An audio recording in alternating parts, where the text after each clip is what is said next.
Vamos a pedirle al Señor que nos ayude a hacer un buen examen de conciencia, de manera que podamos tener la luz suficiente.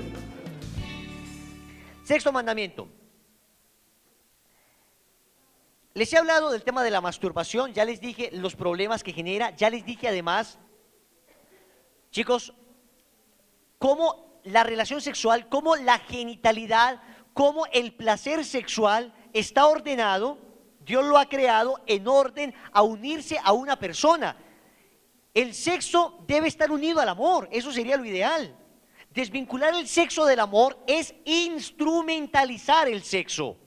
Entonces, cuando yo instrumentalizo el sexo, cuando yo hago del sexo, que es un regalo de Dios, un deporte, cuando hago del sexo, que es un regalo de Dios, una distracción, termino volviéndome esclavo del sexo.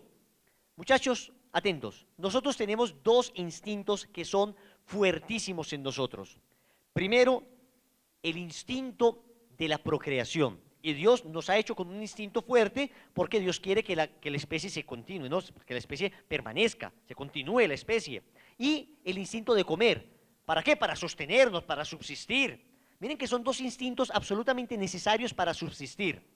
Pero resulta que después del pecado original, después del pecado de Adán y Eva, estos instintos se desordenaron. Al desordenarse, caímos en la esclavitud de los instintos. Y una de esas expresiones de esclavitud del instinto del placer sexual es la masturbación. Y se los digo porque me ha tocado atender multitud enorme de hombres con problema grave de masturbación y de mujeres que después no logran disfrutar una relación sexual, que después no logran amar verdaderamente, porque unido a la masturbación generalmente vienen imágenes pornográficas. Entonces viene la pornografía, que es la basura de las basuras. La pornografía es coger a un ser humano y hacerla una cosa para mi placer, para mi deleite, para mi gusto.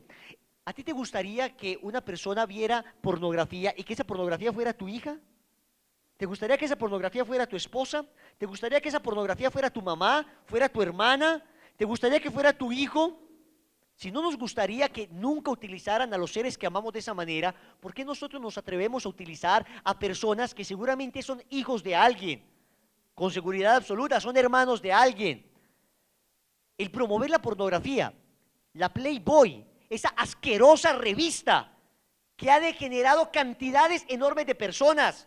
Eso es, miren, a mí me indigna cuando yo veo a una persona con el conejito de Playboy. Y yo le digo, oiga, usted no tiene, usted o es descerebrado o descerebrada, o no tiene la menor idea qué significa ese conejito. Ay, me parece tan lindo. ¿Cómo que te parece lindo? ¿No te das cuenta que está representando la revista que más daño ha hecho en la última década? ¿Qué es la última década? En los últimos 50 años, pero en la última década hubo una explosión tremenda, porque a partir de esta revista empezaron a hacerse legales las imágenes pornográficas. Ese fue el gran daño que hizo la Playboy. Antes ya existía basura pornográfica, pero la Playboy lo que hizo fue legalizar la pornografía, institucionalizar la pornografía, hacerla general. Por eso es tan terrible y por eso me indigna ver católicos con el conejito del Playboy. Por Dios bendito, la cantidad de basura, la cantidad de jóvenes que nos han dañado, la cantidad de violadores que han surgido por ver esa porquería de revista, la cantidad de daño que se ha hecho, no tenemos idea, no tenemos una idea. Entonces, cuidado. Primera parte de este examen de conciencia, entonces, del sexto mandamiento. He caído en la masturbación. He caído en la pornografía.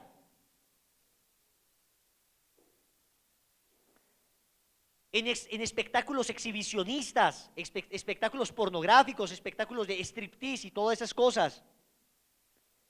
He caído en fornicación.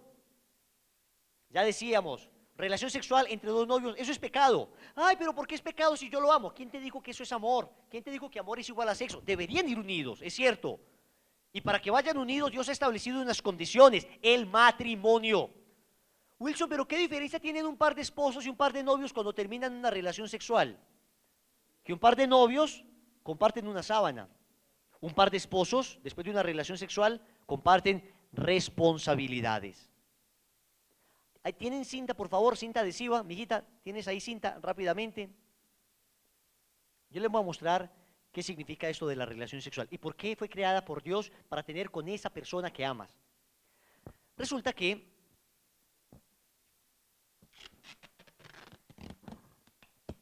esta niña se llama Camila, o Juliana, o Andrea, o como sea.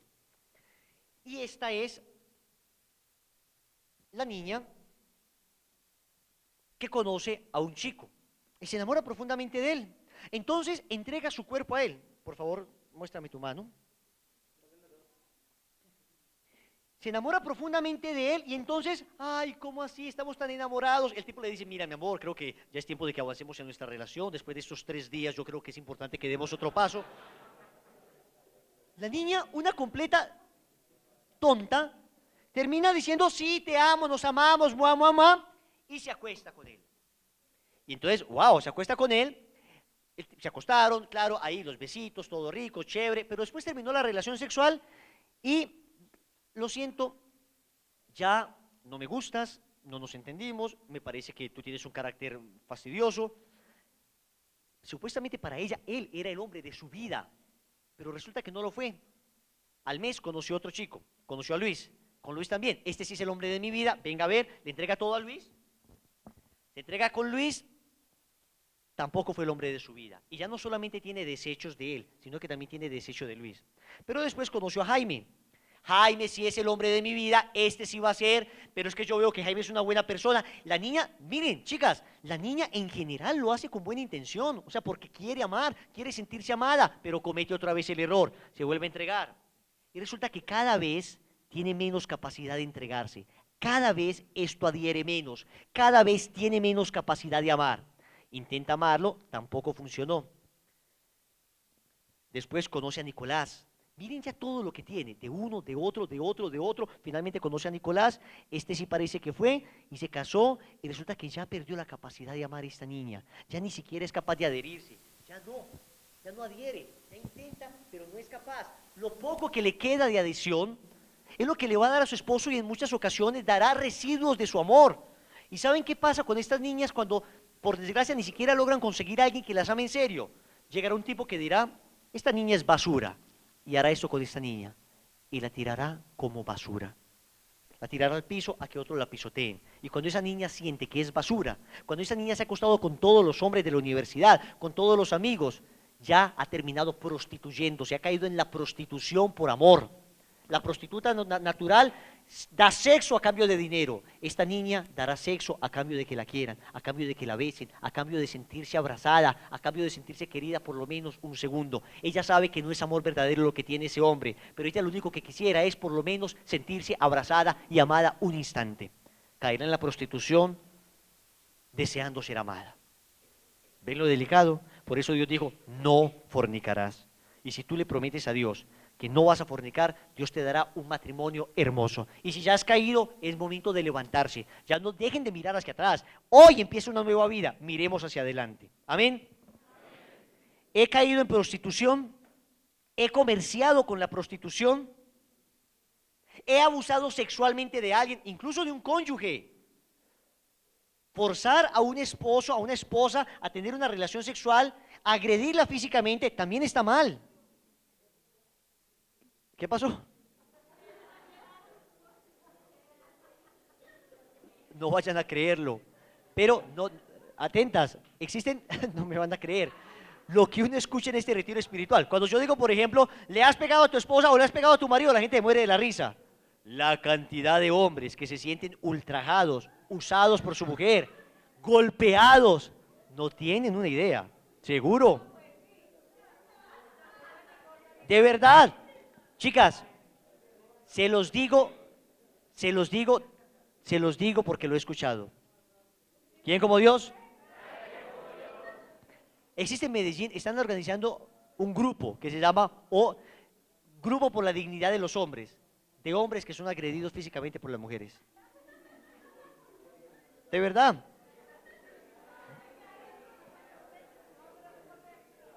¿Quién como Dios?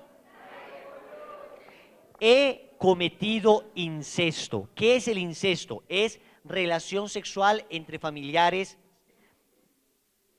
Eso se llama técnicamente en primer grado de consanguinidad en línea recta.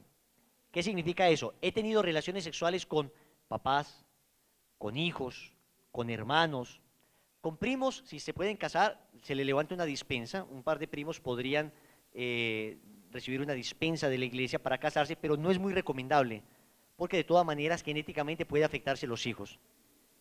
Pero eh, bueno, en primer grado, en línea colateral también, y en primer grado, en línea recta. Es decir, papás, hijos, hermanos, ya primos se podría, ¿no? Pero con una dispensa. He caído en incesto. También el pecado de incesto se extiende hasta aquellos que se atreven a violar niños que tienen a su cargo.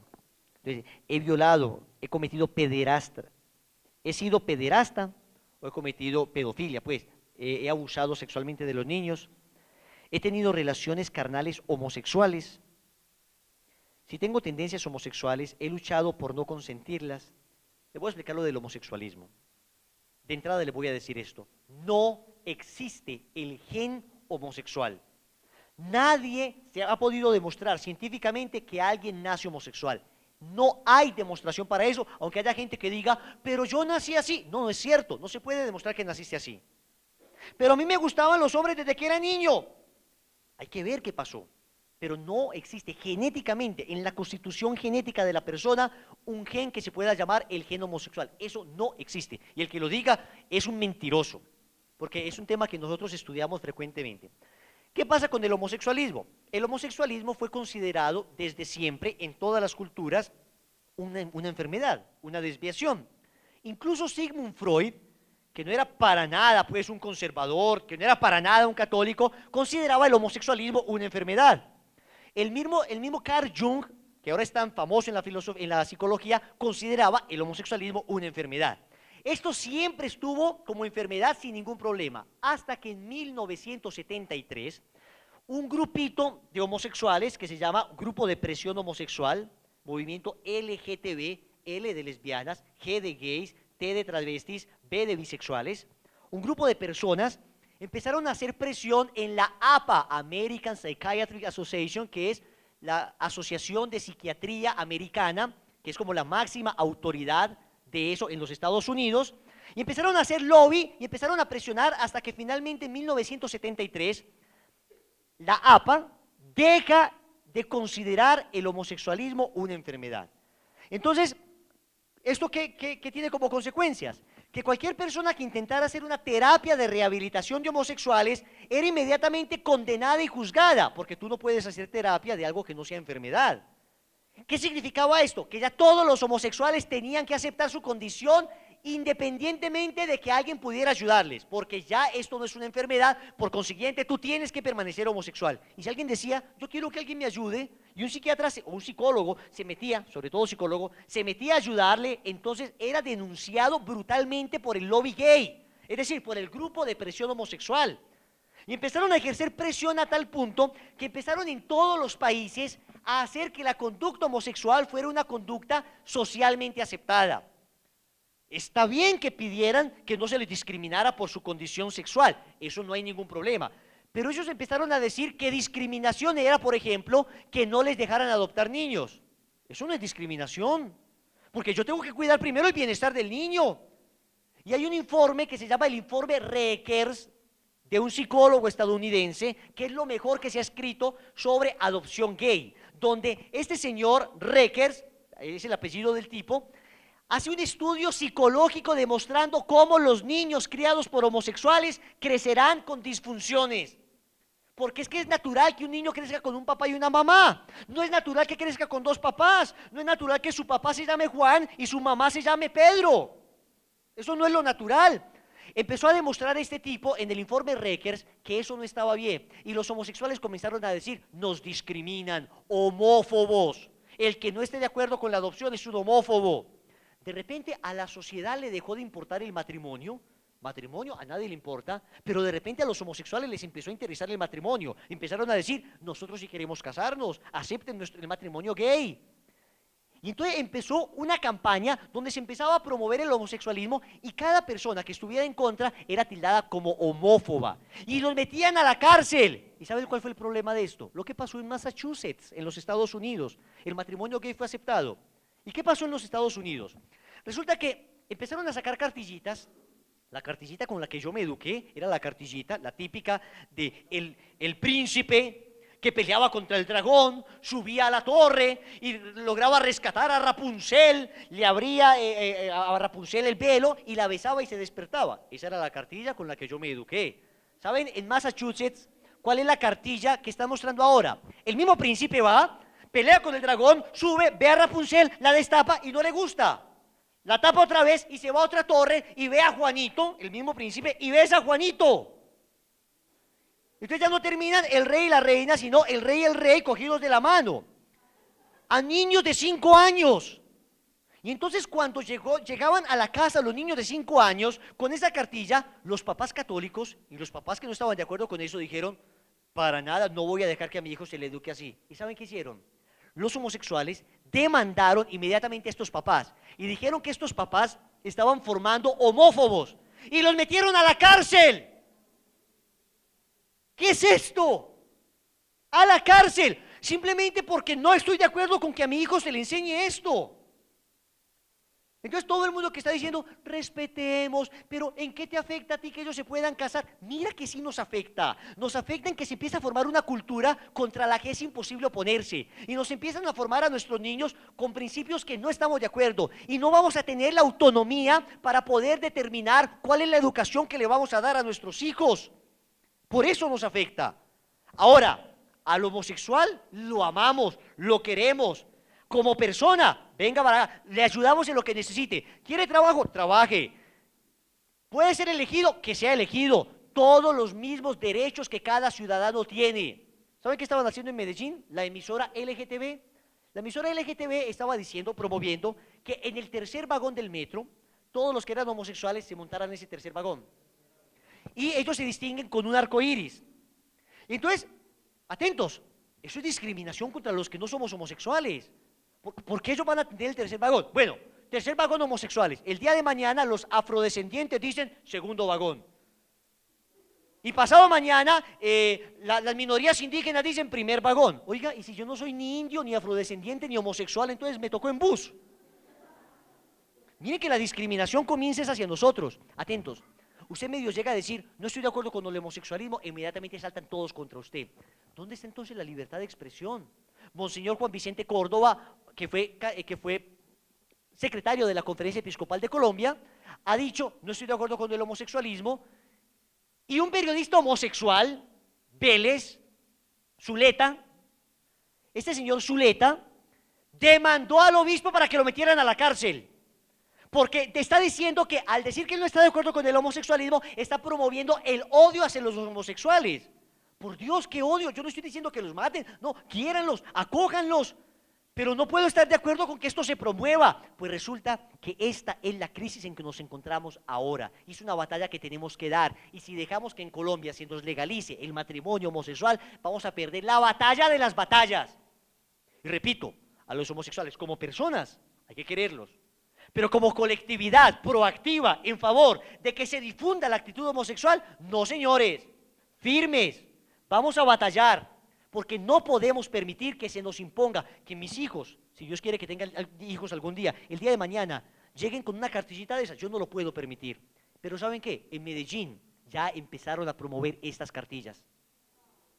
Ya en Medellín, las que les conté que se promovían en Massachusetts, ya en Medellín empezaron a decir tipos de familia. Ya familia no es necesariamente un hombre y una mujer. Ya familia es un hombre y una mujer con hijos, o un hombre con hijos, o una mujer con hijos, o un hombre y un hombre con hijos, o una mujer y una mujer con hijos. Nos metieron un golazo.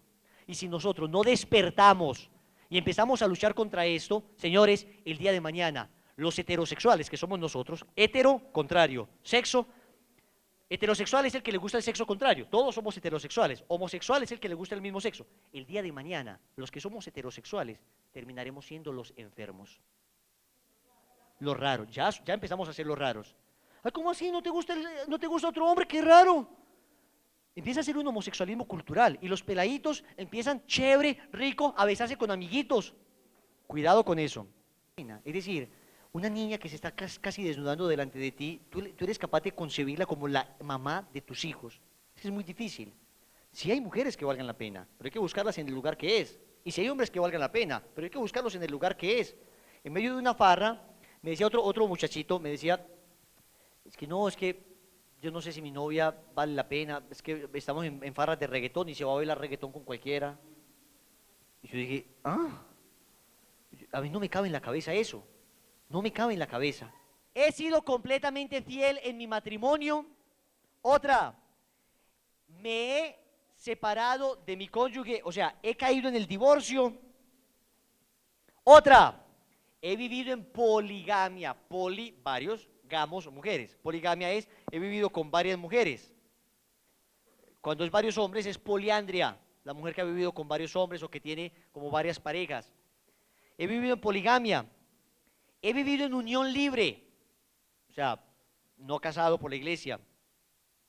Acá voy a explicar esto, voy a leerlo todo y después lo explico. He evitado la fecundidad en mi matrimonio.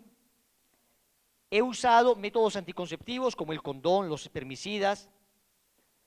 He usado o comercializado métodos contraceptivos, abortivos o algunos de los que pueden tener ese efecto, por ejemplo, la T de cobre, la S, las pastillas, los óvulos, la pastilla del día después. He utilizado el onanismo, o sea, coito interrumpido, una relación sexual y se eyacula fuera de la mujer. He recurrido a la fecundación artificial o esterilización directa, ligadura de trompas o vasectomía. Le voy a explicar esto. Nunca en la historia de la humanidad los hijos habían sido un problema, nunca. No hay registro histórico de cultura que considerara a los hijos una maldición. Aún las tribus más retrógradas y más antiguas, la tribu de los sumerios, los caldeos, los egipcios, los coptos, nadie consideraba los hijos un problema. Por primera vez en la historia, nuestra cultura considera a los hijos un problema. Tener más de un hijo es poco menos que una barbaridad. Levante la mano los que quisieran tener 2 hijos. Listo. Los que quisieran tener solo 2 hijos. Solo dos, solo dos, solo dos, solo dos. Miren los jovencitos. ¿Saben qué? Chicos, nos programaron para eso. Y esto no es una mentira. Métanse en el internet y busquen esto. Informe Kissinger. Busquen en internet. Escriban por ahí en algún papel. Leer el informe Kissinger. ¿Qué es el informe Kissinger? Se lo voy a explicar para que me entiendan.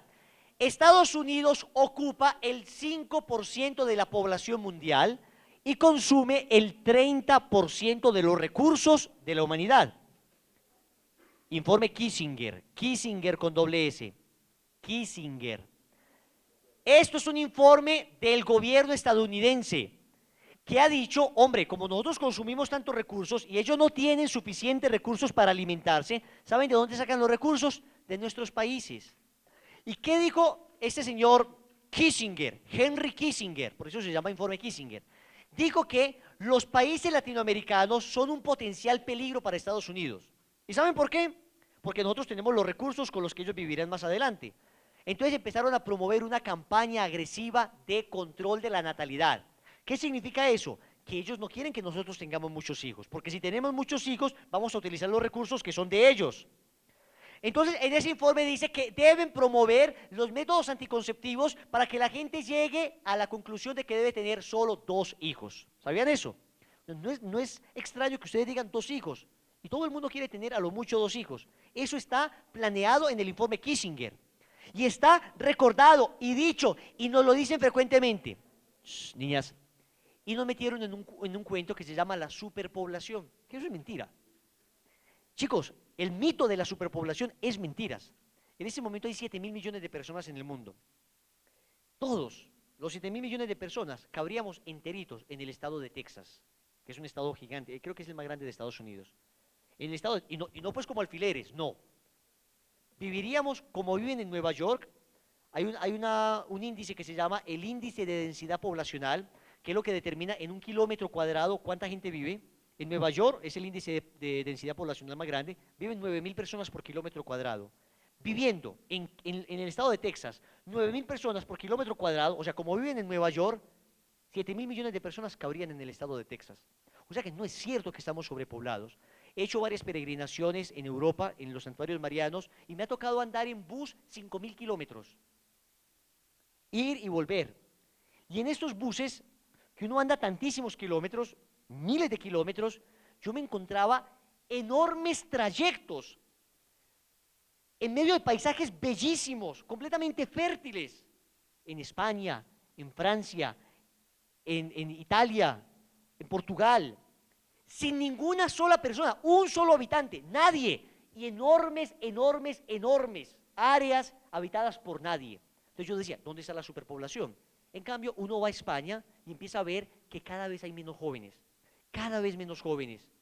¿Por qué? Porque están metidos en la grande, la gente ya no quiere tener hijos y no hay quien releve la próxima generación. Y en países, por ejemplo, como el Canadá, que la gente no quería tener hijos, el gobierno tuvo que empezar a promover políticas natalistas, es decir, para que la gente tenga hijos. Y en Canadá en este momento, si tú tienes un hijo, te dan $250 mensuales por ese hijo hasta que cumpla 18 años. ¿Sabes por qué? Para estimular a que la gente tenga hijos. Yo tengo un tío viviendo en Canadá y por eso lo sé. En Francia nadie quiere tener hijos. Señores, estamos metidos en la grande. ¿Y saben por qué? Porque está colapsando Europa. ¿Y por qué colapsa? Porque resulta que existe una cosa que se llama la pirámide poblacional y significa que los que están en la mitad, que somos nosotros, los productivos, sostenemos a los ancianos y sostenemos a los niños. Eso, la pensión, nosotros pagamos la pensión de los ancianos. O sea, no es que ellos le guardaron la platica y ya la están utilizando, no, nosotros le pagamos la pensión. Y resulta que si ya no hay gente el día de mañana, va a haber muchos ancianos que no van a tener pensión. Eso va a generar un colapso económico y eso es lo que está pasando en Europa en este momento, colapso económico. Europa está quebrada en la olla por ese problema. Nos están controlando, no quieren que tengamos más hijos. Los apartamentos hoy son de 52, 55 metros cuadrados. Antes los apartamentos eran de 200 metros cuadrados, eran 4 cuartos. Hoy no, hoy es un solo cuarto y el cuarto de la empleada del servicio, porque ya quieren que no tengamos hijos. Y entonces nos empezaron a meter anticonceptivos a toda hora y las familias se casan con esa mentalidad. No tengas hijos, no tengas hijos, no tengas hijos. Luego, entrándonos ya al hogar, eso tiene un problema tenaz, porque empiezan a utilizarse mutuamente. Como nunca es fértil, el tipo puede llegar en la noche y prácticamente violarla. Eso es lo que está pasando, eso es lo que uno tiene que escuchar todos los días. Chicas, si aprendiéramos a planificar como la iglesia lo manda, que no es el método del ritmo. El método del ritmo funciona en mujeres que son absolutamente precisas en el ciclo menstrual. O sea, que dicen pues así como que 3, 2, 1, bienvenida. Malvenida. Pero las mujeres en general hoy con toda la basura que nos están dando no son de ciclos regulares. Me decía una señora es que, ay, yo planifiqué con el ritmo y me sirvió. Tuve hijos con un ritmo cada año, vea, uno, otro. Con un ritmo. Existe un método natural que no tienes que estar consumiendo basura de anticonceptivos. Miren, perdónenme, yo soy número 1 enemigo de los anticonceptivos. Ustedes saben que cuando usted se toma una pastilla anticonceptiva, ocurren 150 cambios químicos en tu cuerpo. ¿Sabes que esa cantidad de hormonas que te aplican es lo que le prohíben a los atletas porque hace daño a la salud? Eso se lo prohíben a los atletas. Ellos no pueden tomar esas hormonas porque se afecta su salud. Y a las mujeres les están dando, y les están dando casi gratis. ¿Para qué? Para esterilizarlas. Y después esas mujeres que tomaron anticonceptivos durante años, intentan quedar en embarazo y están estériles. Las van esterilizando. Y después quedan en embarazo y abortan el primer niño. ¿Y saben por qué? Porque les dañó el útero. Eso es lo que están haciendo las pastillas anticonceptivas. Y lo mismo el preservativo. Ay, el preservativo sí es la solución, tampoco es la solución. Todo el mundo utiliza preservativo y el SIDA sigue creciendo. El preservativo falla. Falla 3 de cada 10 veces. 3 de cada 10 veces. 3 de cada 10 veces en el contagio del VIH. O sea, el 30% de las veces falla. ¿Saben qué significa eso? Que tener una relación sexual, aún con preservativo, es una ruleta rusa. Estás tirando en un tambor de 10 balas, hay 3 balas. La tiras, la cierras y te disparas. Yo no creí que el SIDA le diera a nadie, hasta que una persona cercana me dijo, tengo VIH. Y me decía llorando, yo jamás lo imaginé. Yo jamás lo imaginé. Entonces, esto da. Los anticonceptivos no sirven. ¿Saben qué sirve? La fidelidad. ¿Saben qué sirve? Tener una esposa, amarla y empezar a planificar con un método que se llama el sintotérmico. ¿En qué consiste? Que las mujeres tienen periodos fértiles e infértiles y hay que aprender a detectarlos. Y hay métodos para detectarlos con absoluta precisión. Y es un método 98% eficaz. Esto lo que estoy diciendo es un dato de la OMS, Organización Mundial de la Salud, la autoridad mundial en el tema. 98%, se llama método sintotérmico. ¿Qué significa? En pocas palabras, la mujer tiene síntomas, por eso se llama síntomas cuando le viene la menstruación, tiene cambio de temperatura en el momento en que le viene, en el momento en que está ovulando. El moco cervical, nosotros no tenemos idea que ese es un moco cervical, olvídense ustedes de eso. Entonces la mujer en ocasiones está más húmeda, en ocasiones más seca, cuando está más húmeda está más fértil, cuando está más cerca es menos fértil, y tiene unos ciclos que pueden ser lo irregulares que quieran, no importa, porque este método funciona perfectamente, porque te ayuda a saber con absoluta precisión cuándo has ovulado. Entonces tiene varias fases y te puede decir, en estas fases puedes tener relaciones sexuales si quieres espaciar los hijos. Y funciona. Y conozco más de 100 parejas que lo están viviendo con absoluto éxito en los resultados. Llevo 9 meses que no tomo pastillas, no tengo necesidad de esas cosas y estoy completamente feliz, enamorada de Dios cada día más, porque eso lo lleva a uno a enamorarse más de Él, a saber, Dios mío, es que estoy ovulando, entonces es que no tengo ni siquiera palabras para expresar lo maravilloso que es poder conocerse, porque muchas veces por el corre-corre de la vida es más fácil tomarse una pastilla que tomarse la temperatura, que mirar cómo tengo mi cuerpo. El cuerpo nos habla y nos habla todos los días y nos expresa tantas cosas y hay que escucharlo. Entonces, pónganle en cuidado, no dejen pasar ese método así porque es, pues a las mujeres casadas, no dejen pasar ese método así porque sí, de verdad que es hermoso.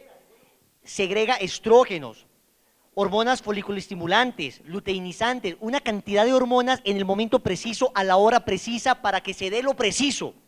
Es increíble. Y los hombres aprenden a conocer a la mujer. Y esto implica que en cada relación sexual haya un diálogo entre ellos. ¿Qué significa diálogo entre ellos? Mi amor, hoy podemos tener la relación y no se convierte en eso de la dulcería, el tipo que trabaja en la dulcería o la niña que trabaja en la dulcería, que al final no quiere saber nada de dulces porque puede comer en cada momento. Entonces, tanto dulce que se hastían. En cambio, la relación sexual no se convierte en una rutina, sino que cada relación sexual es preparada, cada relación sexual es hablada, es dialogada. Porque en un hombre la relación sexual empieza en el beso en la cama, en la mujer empezó en la mañana, con una mirada, con una palabra de ternura, con una llamada. La mujer se demora más para prepararse en la relación sexual, es más lenta para prepararse, es más lenta para llegar, pero siempre es un ser que está dispuesta cuando se siente amada. En cambio, los hombres somos absolutamente bestiales en ocasiones y por eso terminamos dañando la sexualidad de las mujeres. El sexo entre esposos es algo maravilloso, tan maravilloso, déjenme decirles esto, tan maravilloso, que cuando un par de esposos tienen una relación sexual como Dios la manda, ellos crecen en santidad. O sea, quedan más santos que antes de la relación. Esa relación sexual los santifica.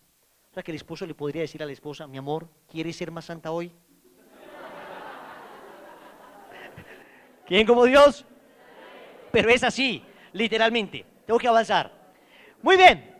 Señores, ¿cuál es mi consejo? No más basura anticonceptiva. Cuidado con la T de cobre. La T de cobre es peor. La T de cobre lo que hace es irritar el útero. El niño queda fecundado, atentos, espermatozoide y óvulo se juntan, ahí ya hay vida humana, Dios infunde un alma, el niño que se debería anidar en las paredes del útero es rechazado por la T de cobre y termina saliendo por la menstruación de la mujer. O sea que la que tiene T de cobre está potencialmente abortando. Eso es lo delicado. Ni se les ocurra, T de cobre, sí que menos, si la tienen, sáquesela ya. Eso además hace un daño terrible en el útero, terrible. Y la pastilla del día después lo mismo, la pastilla del día después es evitar que ese niño que está fecundado se anide en el útero y lo bota. ¿Quién como Dios? Las personas que estén casadas y quieran que les ayudemos con ese método, porque en Lazos tenemos expertos en el método, gente que les puede enseñar, gente que ha sido formada por alemanes, con un movimiento que se llama WOM, y que hemos sido formados también en los Estados Unidos, con un movimiento que se llama Liga Pareja a Pareja. Esta gente experta es capaz de asesorarles en lo que necesiten. Y atentos, hay señores que me dicen, Wilson, mi mujer es tremendamente irregular. Yo me la imagino así como con 2 cabezas, 4 manos, así, un monstruo, que irregular. Tremendamente irregular, no importa, porque este método sirve para la que sea y para el que sea, dado que lo que te ayuda es a diagnosticar con precisión el día de tu ovulación, independientemente la regularidad o irregularidad del método. Amén. Séptimo mandamiento, no robar. He robado.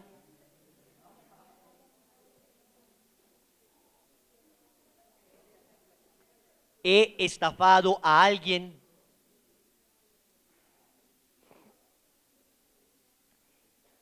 He robado, he estafado a alguien, he pagado salarios injustos.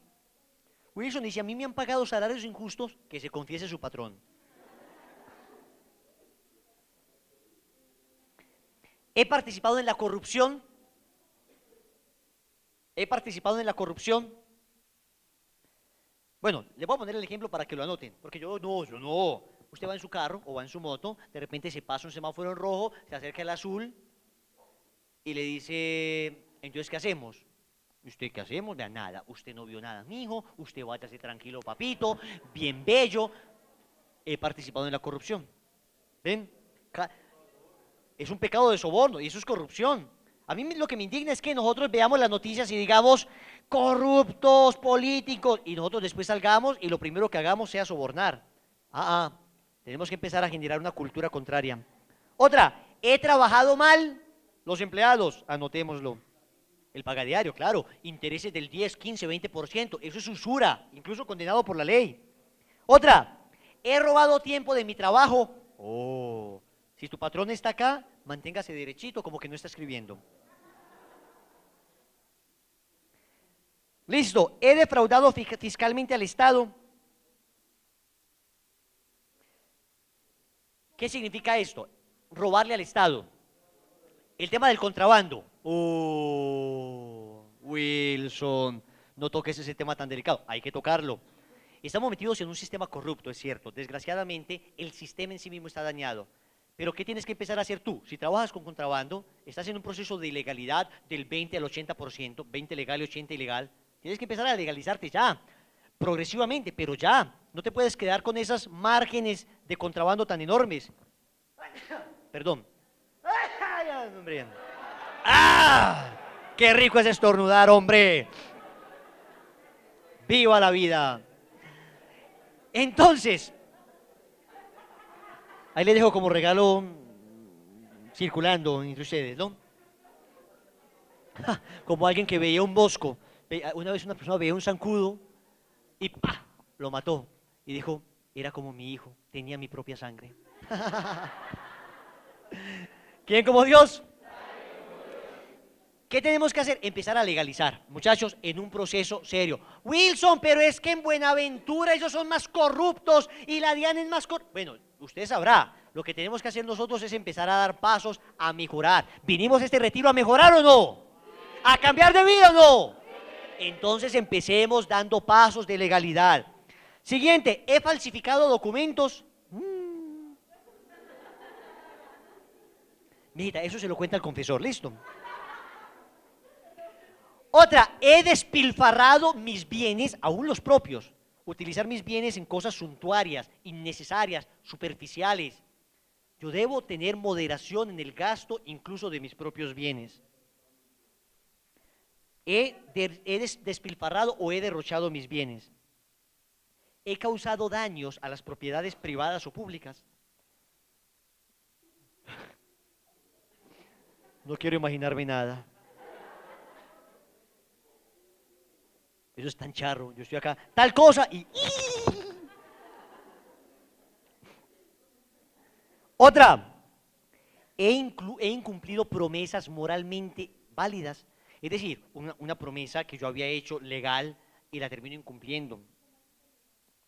Por ejemplo, hay promesas, una promesa, por ejemplo, de compraventa, que la persona, un acuerdo legal, que la persona ya había negociado algo y de repente yo me le quito una letra. He apostado injustamente, o sea, apostado dinero haciendo trampa o apostando enormes cantidades de dinero. No es en sí mismo inmoral una pequeña apuesta, aunque no se lo recomiendo a nadie, a nadie. Toda mi familia, por parte de mi mamá, se quebró por apostar. Eran adictos a la apuesta, apostaban cualquier cosa. Eran tan adictos que decían, apostemos 3 millones de pesos a que el próximo carro que aparece es azul. Eran unos locos. Mis tíos perdieron carros, casas apostando. Una barbaridad. Y el adicto a la apuesta termina apostando por lo que sea, por lo que sea. Cuidado, se meten en ese mundo. ¿He sacrificado o hecho sufrir inútilmente a algún animal? Le voy a explicar, le voy a explicar. Wilson, si yo veo una cucaracha, ¿la puedo matar? Sí. ¿Por qué? Porque son plagas. Y si no matas una, tendrás que matar 100 después. Lo que no puedes hacer es coger la cucarachita y patica número 1, patica número 2, la antenita. No, eso sí no. Eso sería crueldad. Eso sí está mal, eso sí es pecado. Resulta que cuando Dios creó la humanidad, dice, en el Génesis, chicos, en el Génesis Dios dice, henchid la tierra y sometedla. Someterla hace parte precisamente de el uso moderado que nosotros podemos hacer para alimentarnos incluso de los animales. No es inmoral comer carne. Si alguien quiere voluntariamente renunciar a la carne, nos dice y ahorramos mañana platica. Pero no es inmoral comer carne. Lo que sí sería inmoral, porque la pregunta está buena, lo que sí sería inmoral sería hacerlos sufrir inútilmente. Es decir, o eso de matar a los animalitos, a los marranos que los cogen, los ponen a correr, les dan puñalada. Eso no está bien, eso no está bien. Entonces, pero no es pecado comer carne animal, de ninguna manera. ¿Bien? ¿Quién como Dios? Las corridas de toros. Yo estoy en contra de la corrida de toros, voluntariamente. O sea, no me gusta para nada la corrida de toros. Ahora, ¿es inmoral que alguien vaya a una corrida de toro en sí mismo? Los moralistas discuten entre sí, entre que sí, entre que no. A mí no me gusta, pero yo soy incapaz de ver ese torito levantando a ese tipo, así, clavándole. Además que me parece un deporte tremendamente peligroso. Vi una imagen tan impactante de un torero al que le estaba incrustando el cacho que se le metía por aquel y salía por la boca. No sé si ustedes lo vieron. Salvaje, salvaje, una barbaridad. Siguiente. He practicado las obras de misericordia. He dado de comer al hambriento, he dado de beber al sediento, he vestido al desnudo, he visitado al preso. Me ha faltado practicar las obras de misericordia. Anotemos, a los que les haya faltado, por supuesto. Por ejemplo, ¿hay una actitud permanente de ayudar o no? O sea, si tú dices, hombre, yo tengo una actitud permanente de me piden ayuda y yo estoy dispuesto, no puedo ver sufrir a alguien porque estoy dispuesto a ayudar, o más bien soy de un corazón indolente, duro, ¿ves? Es una actitud permanente, no hay una regla, o sea, no es, tú debes hacer el 10% de tu caridad. No, no existe esa regla. La regla la establece el corazón. Octavo mandamiento, no levantar falsos testimonios ni mentir. Primero, he dicho mentiras. Mijito, si dice que no, anote, acabo de decir una mentira.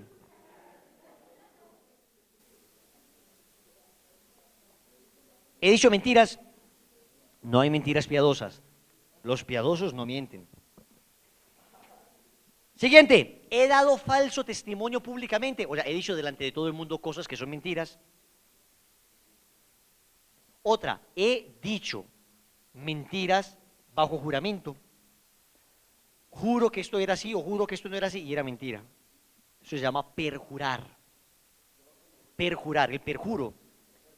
He perjurado, pero bueno, no lo anoten así porque el padre le va a preguntar, ¿y qué es perjurar, mi hijo? Ah,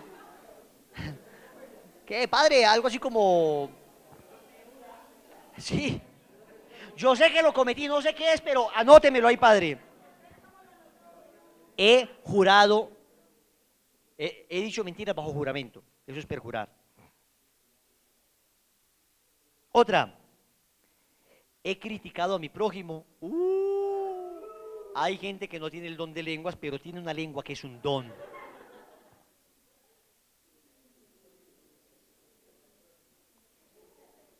Otra. Una cosa es criticar a las personas, otra cosa es he calumniado a alguien. ¿Qué es calumniar? Es decir, cosas contrarias a la verdad de una persona o cosas de las que no estoy seguro. He calumniado.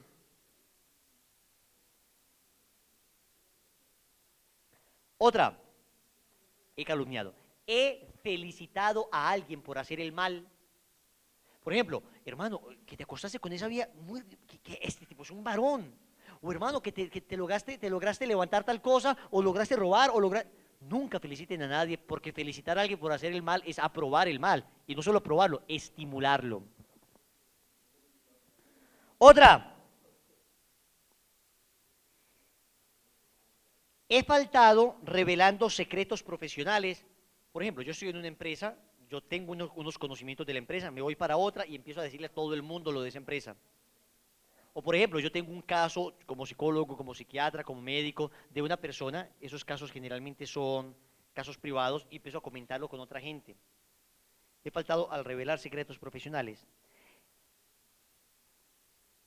He revelado confidencias hechas bajo secreto. Alguien me dice, mira, esto que te voy a decir, no lo digas a nadie, y termino diciéndolo a otras personas. He revelado las confidencias hechas bajo secreto. He revelado las confidencias hechas bajo secreto. Muchachos, ya casi terminamos. Estamos a punto de coronar la parte difícil del retiro. Si ustedes sobrevivieron hasta acá, lo otro es como un tobogán. De verdad. Pero si sobrevivieron hasta acá, esto es lo difícil. Duro hasta para nosotros. No termina que no puede. Pero es lo más útil, ¿saben? Lo que más le sirve a usted del retiro es esto. He escuchado conversaciones contra la voluntad de los que la mantenían. O sea, así que típico que tú cogiste el teléfono y estaba hablando a alguien en tu casa. Y miren, no es que uno quisiera, sino que el teléfono no se despegaba de la oreja. He escuchado conversaciones contra la voluntad de los que la mantenían. He escuchado conversaciones contra la voluntad de los que la mantenían. Así que tú ibas caminando y de repente tu oreja se pegó al cuarto de tus papás. Pero era como un imán. ¿A lo qué? Y lo mismo, me he metido al Facebook de otras personas, al Twitter de otras personas. También. Está mal. Muy mal. ¿Quién como Dios? He leído correspondencia u otros escritos contra la voluntad de los dueños. Repito, meterme a correos electrónicos ajenos, llegar una carta y yo leerla, a ver qué es. Yo debo reservar y guardar la intimidad del otro. Esa intimidad no se pierde ni cuando están casados. ¿Me comprenden? La intimidad del otro sigue siendo del otro. Sigue teniendo cosas personales. He leído correspondencia ajena, mijita. Noveno mandamiento. No desear la mujer del prójimo ni el hombre de la prójima.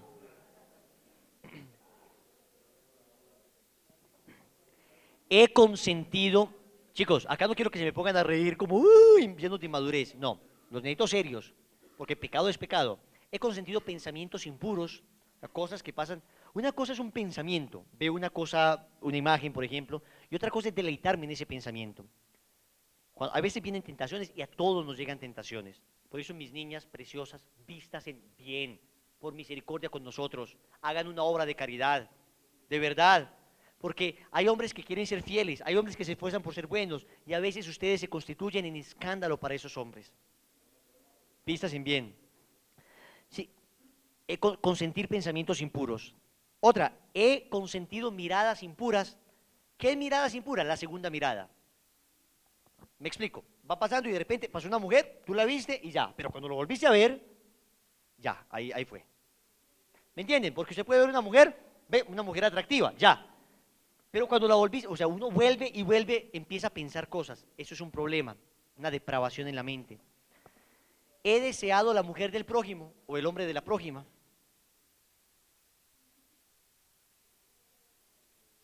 He faltado contra el pudor de los sentimientos. ¿Qué significa esto? Tengo una novia, termino con ella, a los 8 días estoy con otra. Eso es faltar contra el pudor de los sentimientos de la otra persona. La otra persona me dio su corazón.